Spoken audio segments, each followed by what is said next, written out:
What was the meat industry's response to these leading cancer charities' recommendation to stop eating processed meat, like bacon, ham, hot dog, sausage, and lunch meat, now considered a Class 1 carcinogen? They acknowledge that the most recent international cancer prevention guidelines now urge people to avoid processed meat.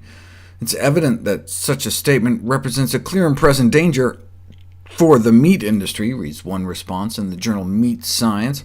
Processed meat, they say, is a social necessity. How could anyone live without bologna? The challenge for the meat industry is to find a way to maintain the consumption of these convenience products while somehow not damaging public health.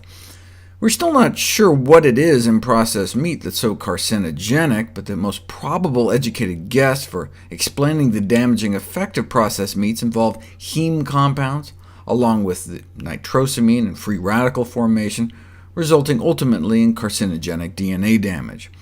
To reduce nitrosamines, they could remove the nitrites, something that the industry has been considering for decades because of the long-known toxic effects they cause.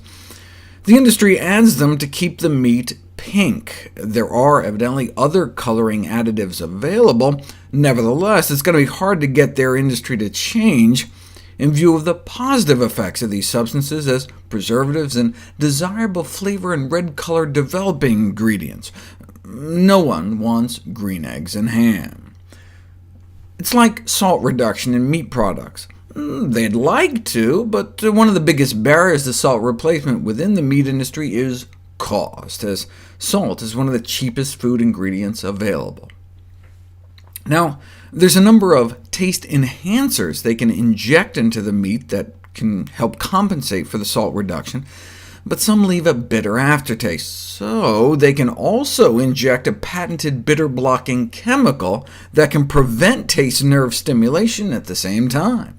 The first of what may become a stream of products that are produced due to the convergence of food technology and biotech.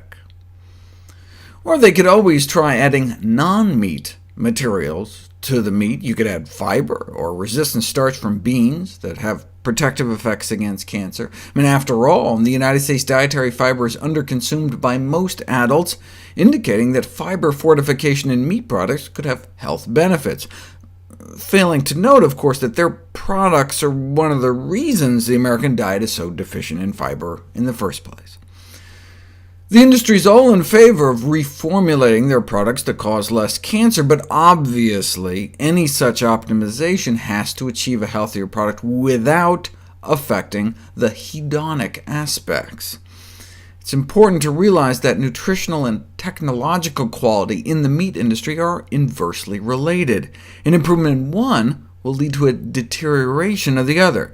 They know the consumption of lard is not the best thing in the world, heart disease being our #1 killer and all.